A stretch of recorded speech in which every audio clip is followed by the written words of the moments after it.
O programa a seguir tem classificação indicativa livre.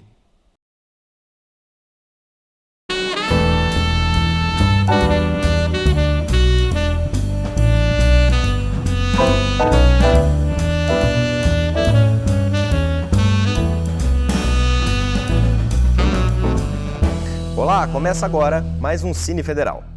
Criar um mundo audiovisual baseado em um mundo de letras de um escritor é uma tarefa sempre complexa.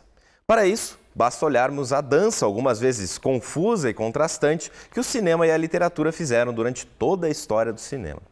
Se adaptar já é difícil, tarefa igualmente complicada é falar sobre um escritor.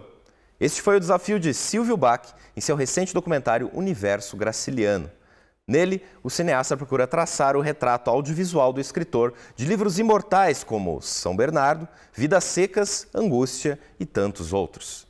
É sobre o filme e também sobre a sua carreira de mais de 50 anos no cinema que eu tenho o prazer de receber aqui nos nossos estúdios no dia de hoje, Silvio Bach. Seja muito bem-vindo, Silvio.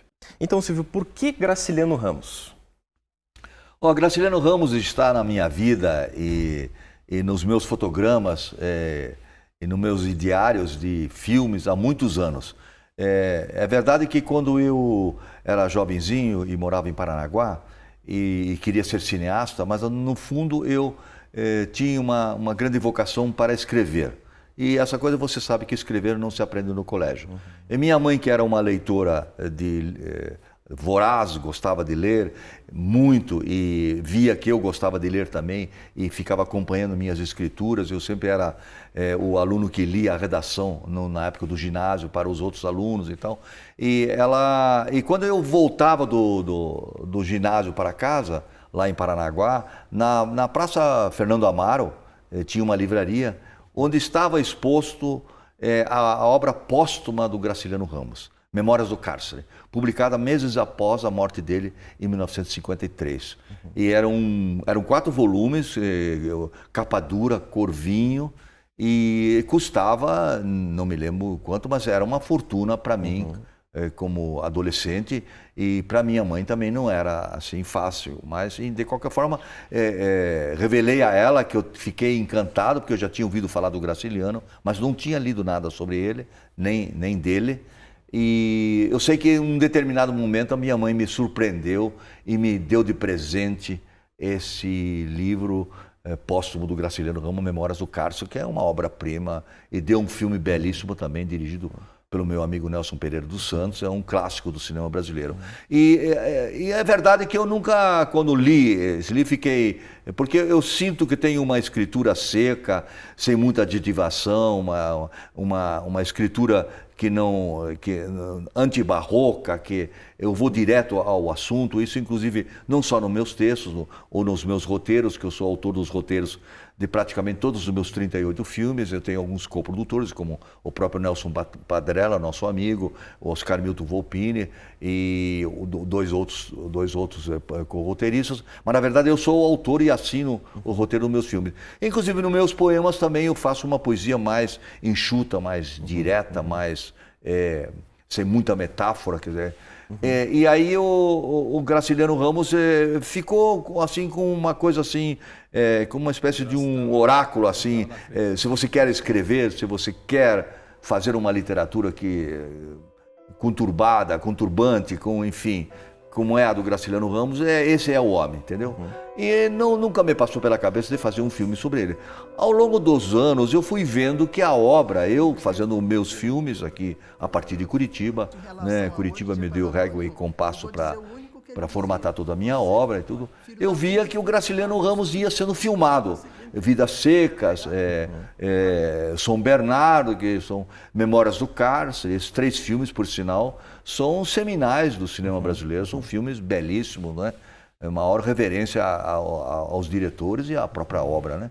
E num determinado momento, nos anos 90 para 2000, eu me dei conta que fiquei me perguntando por que ninguém filmava o Angústia, que é considerado, talvez junto com a obra do Guimarães Rosa, não é? O Grande Sertão Veredas, o maior romance do século XX. Sem dúvida, sim. o Angústia é um livro complexo, belíssimo, todo escrito no futuro do pretérito, é um complicador. Então eu resolvi adaptar esse livro para o cinema. Consegui os direitos com os herdeiros, né? Inclusive um dos herdeiros é a filha do Graciliano Ramos, Dona Luísa Ramos. Ela está no filme sobre o qual nós vamos falar, que é o Universo Graciliano. E fiz um roteiro em torno de 100 páginas. Levei 8 meses escrevendo sozinho, até esse roteiro foi premiado pela Ancine. E quando eu estava escrevendo o roteiro e estava me enfronhando na vida do autor para entender melhor o Angústia, porque o Angústia é muito o Graciliano Ramos, é praticamente aquele o Joãozinho é praticamente o seu Luiz Joãozinho, o Luizinho, seu Luizinho é praticamente o Graciliano Ramos. Eu pensei comigo, me deu de repente uma epifania, assim, mas ninguém fez até hoje um documentário sobre o Graciliano Ramos. Uma figura contraditória, era do Partido Comunista, mas nunca permitiu que a sua obra fosse inoculada e manchada pelo realismo socialista, embora ele tivesse chorado quando Stalin morreu. Enfim, ele era um membro do partido assim, que não tergiversava, era aquilo, as ordens vinham de Moscou e eram obedecidas, mas na literatura dele ele não obedecia a ninguém, a não ser a ele mesmo. Então daí nasceu a ideia do projeto, que hoje é um filme, que está sendo lançado nacionalmente, que é o documentário O Universo Graciliano. E que é composto por várias entrevistas, né, de pessoas próximas a ele. Como que foi esse processo de encontrar? Ele foi mudando esse Graciliano da sua infância, né, o Graciliano que você conhece através dos livros, e o Graciliano que você procurou retratar no documentário. Existe uma mudança? Você descobriu coisas além nesse universo?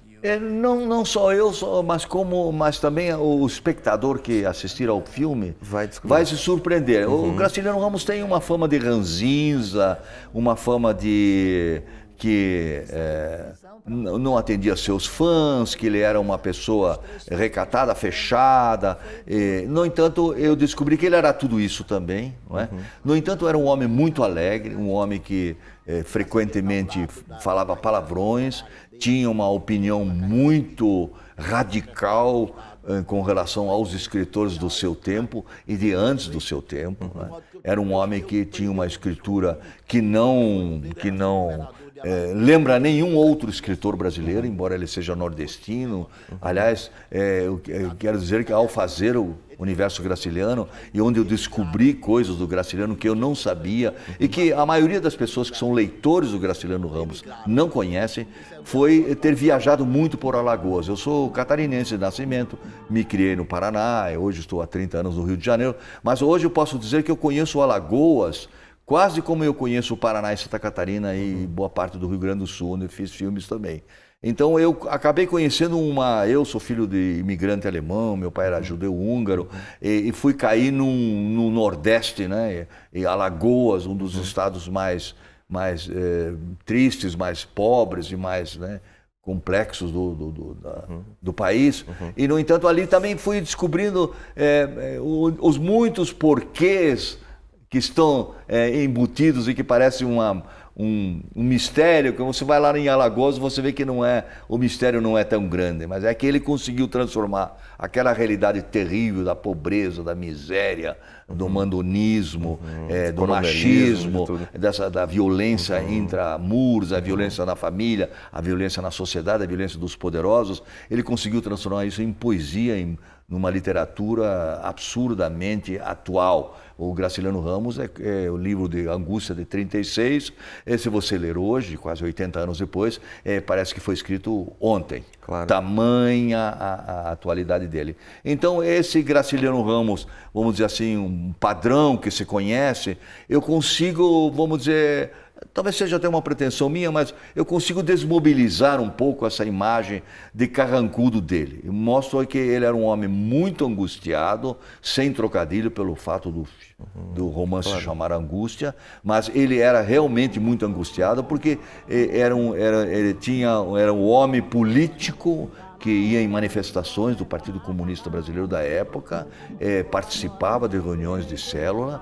No entanto, a literatura dele parece que foi escrita por um outro homem, não é? E esse outro homem, a sua literatura, seu estro, o seu talento é incólume. Ele nunca se deixou, nunca foi inoculado pelo realismo socialista ou por os ditames da época da esquerda brasileira, especialmente do Partido Comunista da época. Dá pra gente dizer que a literatura do Graciliano ainda está viva, não só no estado de Alagoas, mas também no Brasil, pelo fato dessas questões todas, né, políticas, sociais, ainda serem, infelizmente, uma realidade no nosso país? Não tenha dúvida, porque o Graciliano Ramos, a origem dele é uma origem, vamos dizer assim, usando a expressão que nossos telespectadores vão entender, ele tinha uma origem burguesa. O pai dele era dono de uma loja de fazendas, era uma espécie de coronel, e ele teve uma educação que normalmente um nordestino não teria. Ele teve uma educação, começou a aprender a ler e escrever já tarde, mas ao mesmo tempo começou a ler muito a partir da adolescência e da juventude em diante, e foi um autodidata antes de mais nada, entendeu? Mas essa vivência dele em Buíque, que é uma pequena cidade em Pernambuco onde ele morou, além das cidades onde ele morou e viveu em Viçosa, Quebrangulo, onde ele nasceu, e Palmeira dos Índios, onde ele inclusive chegou a ser prefeito, em 1928 e 29, até Alagoas, onde ele chegou a ser uma espécie de diretor da imprensa oficial, dava aula, então até que ele foi preso em 1936, acusado de comunista, que ele não era comunista, mas naquela época, nos anos 30, preciso deixar claro que praticamente toda a intelectualidade se encantou com a União Soviética, né? No mundo inteiro, não só no Brasil, na América Latina, nos Estados Unidos, na Europa, houve um encantamento esse desencantamento depois foi terrível, muita gente segurou o desencantamento ao longo dos anos 40 por causa da guerra, e nos anos 50, com o relatório do Khrushchev, esse desencantamento veio assim, aplastrou, e com a queda do Muro de Berlim, então mostrou-se o horror e o terror que estava por trás de uma sociedade teoricamente utópica, uma sociedade que estava tudo certo, estava tudo muito bem, mas no entanto era uma sociedade onde o terrorismo era a moeda corrente. Era uma grande propaganda de alguma maneira. E o Graciliano, ele conseguiu, com a sua obra, fazer um retrato do Nordeste, para te responder, que equivale ao Nordeste de hoje, com toda a modernidade que está lá, com toda a qualidade de vida que melhorou, com toda a presença industrial nova que existe lá, por um outro olhar que o Brasil está tendo em relação ao Nordeste, que não é de hoje, mas há um outro olhar, não é mais aquele olhar paternal que temos ao Nordeste. O Nordeste hoje tem uma autonomia muito grande, muito forte, mas mesmo assim, tudo isso, o substrato disso tudo, está no romance do Graciliano, entendeu? E depois o Graciliano leva ao pé da letra aquela velha expressão, se não me engano, que é do Gorky, né? Escreva, o do Tolstói, escreva sobre a sua aldeia que você acabará escrevendo sobre a humanidade. Faça um retrato de um homem mais próximo seu que você conheça, que você estará falando sobre a humanidade. E isso o Graciliano faz. Certo. Eu acho interessantíssimo dentro da sua carreira esse fato de, enfim, pesquisar e documentar, né, procurar traduzir audiovisualmente grandes autores, né? O caso do Cruz e Souza, do Zweig também, né, Stefan Zweig, né, e inclusive o Miguel Bacum, né, como pintor. Como que acontece esse processo para você, assim, de construção, né, dessas grandes figuras? Qual que é esse processo? É quase investigativo, né, antropológico? É que antes de mais nada é preciso fazer vamos dizer assim, um preâmbulo, né? Que no Brasil a formatação de uma carreira de um cineasta não é uma coisa previsível. Eu não, Nunca é. Se você me pedir para dizer o que você pretende fazer daqui para frente, eu tenho projetos, entendeu? Mas isso não tem nenhuma garantia, embora nosso programa vá ficar gravado, não tem nenhuma garantia de que eu vá fazer isso, entendeu? Então, essa imponderabilidade, que é fruto da própria... O cinema brasileiro é um cinema que não é industrial, sabe? A televisão brasileira, o audiovisual brasileiro é industrial. Nunca haverá um slide numa rede de televisão às 9 horas da noite dizendo, olha, esse capítulo dessa novela hoje não ficou pronto. Não teve dinheiro, não teve dinheiro, por algum motivo não ficou pronto. Ou o programa tal não vai ao ar hoje porque temos que reprisar da semana passada porque não ficou pronto. Isso não existe. Na indústria não existe isso. Então há uma indústria do audiovisual, sim, que é da televisão. Seja ela a televisão comercial, sejam as televisões educativas, universitárias, elas trabalham num regime industrial. O cinema brasileiro não. Cada autor é o seu próprio industrial. Eu sou industrial dos meus filmes, eu produzo meus filmes há meio século. Claro, tenho coprodutores, tenho incentivos fiscais, seja através de empresas, seja através de universidades, seja através de fundações culturais. Enfim, de qualquer forma, eu tenho um elenco de sócios em todos os meus filmes. Né? Sou filho de imigrantes, né, e filho de classe média, e quer dizer, não trouxe recursos de berço para me financiar. Então eu procuro vender, no bom sentido, as minhas ideias, a minha estética, a minha ética, para angariar parceiros para produzir o filme. Que um filme, ao contrário de uma dança, de uma peça, que nós podemos ensinar a peça aqui, podemos ensinar a dança, podemos colocar uma música aqui, praticamente todas as artes, talvez excetuando as belas artes, que precisam da tinta, da tela e tudo mais, mas de um modo geral, o cinema pensou em fazer um filme, há que pensar em dinheiro. Anos atrás foi feito um documentário entrevistando cerca de 50 cineastas do mundo inteiro. Então se perguntou a cada um deles, era cineasta do Irã, do Japão, da China, da Argentina, do Brasil, do México, de Cuba, da Venezuela, dos Estados Unidos, e perguntaram o que é o cinema para o senhor? E o senhor tem em torno de 15 minutos para responder isso. Então um dizia assim, não, o cinema é poesia. E faziam todo reclamava, sim. Uma explicação. Porque... Outros diziam, não, o cinema foi feito para contar história, não tem lugar melhor para contar uma história do que no cinema, melhor do que na literatura. Outros diziam, não, o cinema é comportamento. Não, o cinema é para fazer revolução. Com o cinema você transforma a sociedade. Sim. E aí cada um foi falando 10 minutos, 15 minutos. Quando chegou na frente do cineasta americano, a câmera se posicionou na frente dele e perguntaram, o que é o cinema para o senhor?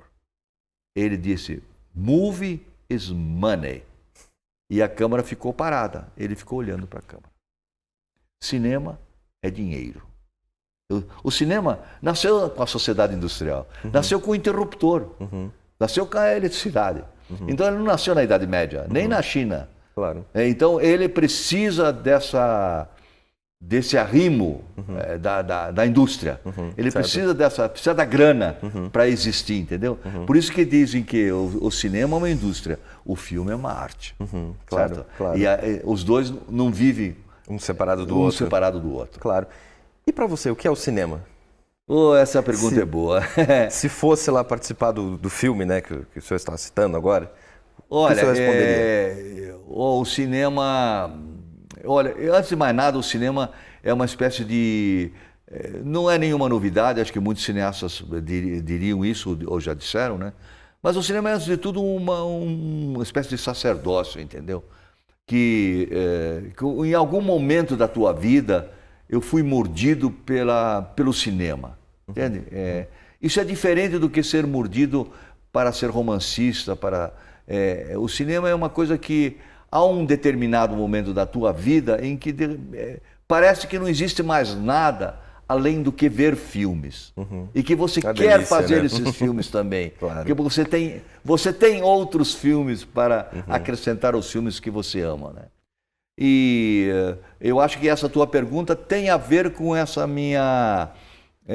que é uma coisa que não premeditada, de trazer à tona a vida, e junto com a obra, e a morte também, de alguns gênios da humanidade, uns gênios da raça. Seja o Stefan Zweig, o grande escritor austríaco, que é autor do livro Brasil, País do Futuro, uma expressão que continua sensacional, de uma sim. atualidade a toda prova. Todo não é? discurso político é baseado Não há nisso. quem não de alguma fale maneira, que o né? Brasil... E no meu filme Lost Zweig, eu faço uma ironia com essa frase, quando o Stefan Zweig fala para o interlocutor, que romance que o senhor está escrevendo? Ele disse, olha, eu não costumo não falar o que eu vou fazer, mas o senhor vai fazer um outro livro sobre o Brasil, esse país onde o futuro nunca chega? Aí ele não responde, né? Então, me interessei por essa vida desse suicida, que ele se matou junto com a mulher, ele tinha 60 anos, ela tinha 33.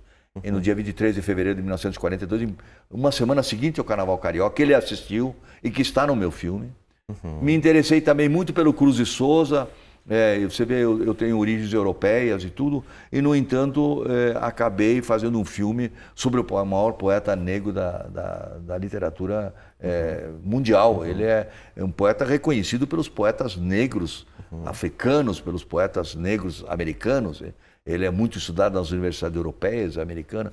E fiz um filme sobre o Cruz e Souza a partir da obra dele. Eu fiz um roteiro sem escrever uma linha. Na verdade, eu escrevi uma linha, que é no final do filme, que eu precisava, essa linha não tinha num poema, porque é uma pequena frase que um ator diz lá, que não tinha gancho, porque o filme todo é baseado nos versos dos livros do Cruz e Souza, que são todos geniais, de um erotismo maravilhoso. Parece que porque quando você lê os poetas do século XIX, você lê Gonçalves Dias, você lê Olavo Bilac, já século XX, você lê, já era século XIX, mas você lê Casemiro de Abreu, Castro Alves, Manuel Antônio Álvares de Azevedo, você vai lendo assim, você lê com prazer, porque esses caras eram todos geniais, mas há uma sensação de que você está lendo isso para a sua cultura, para o seu acervo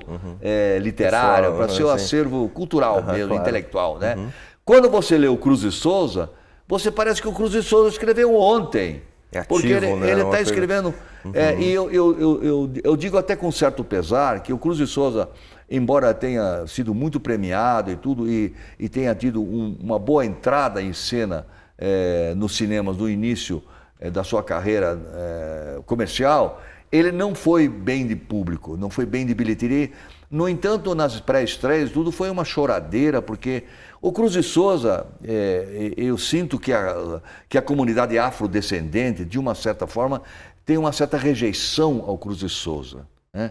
Porque o Cruz e Souza, e isso eu coloco em todas as minhas biografias, coloquei no Stefan Zweig, está no Graciliano Ramos, está no Cruz e Souza, está no Miguel Bacum. O Cruz e Souza ele tinha uma vocação antissemita, parece mentira, mas ele era antissemita, o Cruz e Souza. Tem um poema antissemita dele, Marshal Flambeau, que é uma coisa doida. Ele tem uma paixão pela cor branca, pelos arianos. Eu ponho isso no filme, porque ele não perdeu a sua grandeza. Todos os grandes homens são feitos desses contraditórios.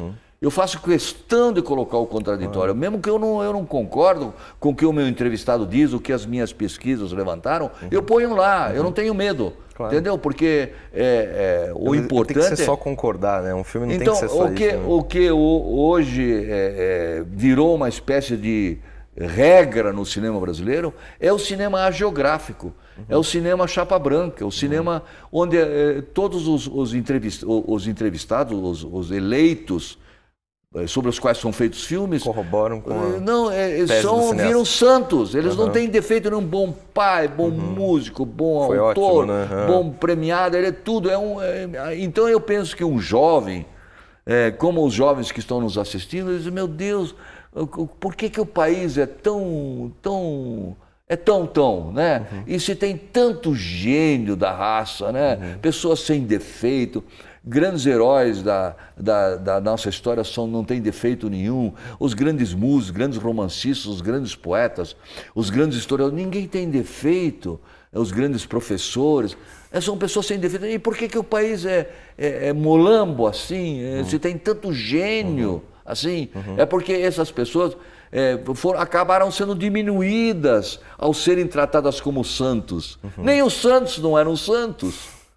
Nem as biografias de Santos. É uma criação, né? É uma história. O próprio Santos, as biografias profundas e pesquisadas de Santos mostram que o santo teve seus momentos de pecado, mas eles não deixaram de ser santos. Claro. Eles aí crescem como ser humano.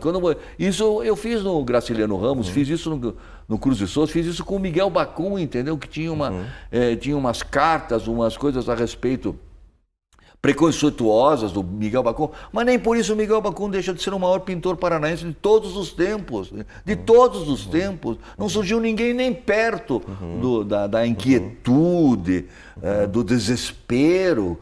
Quer dizer, ele não era um pintor burocrático, ia lá fazer suas pinturas, não. Era um homem que cada pintura era a vida dele, é como se no vermelho tivesse o sangue dele, entendeu? Então, essas contradições que estão no Cruz, e eu coloquei isso no Graciliano, nesse filme do Graciliano, né, o Universo Graciliano, justamente mostrando essas contradições. E mostra, de repente, mas como é que um cara, vivendo, ele morreu com 60 anos, vivendo a maior parte do seu tempo não aceito pelos seus pares, e que o Vidas Secas, que é de 1938, quase 10 anos depois foi criticado.